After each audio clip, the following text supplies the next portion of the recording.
Ya'ni ko'chada Lyubo odamni qaratadigan BMWni kabrioleti. BMW 6-seriya 3 litr motorli. Buni qarang, ranglarini yangi diskabalo va $2000 taqilgan и полный стальной bo'yatibdi. Shunaqangi ko'chada bitta ko'rgan odam ko'zini oladi borku. Kabriolet xolasangiz tomini yopib olib qishlarda yuraverasiz. Eng qizig'i, bu sideni oldiroqqa surib, orqada ham oynalarni aylantirib yurishga, xullas 4 kishilik mashina. 2008-yil 100 ming probeg. Salonlar ashi tiniq bo'lib turibdi. Qani, mehri berilgan mashina ekan.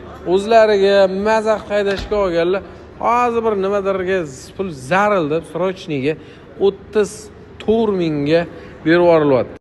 O'zi bu kuzovli bizda redki Olix'ga bir dona ko'rdim, 5 litr motorligini 79 ming deb turishdi. Bundan ham yil eskisini. Bosib olsangiz red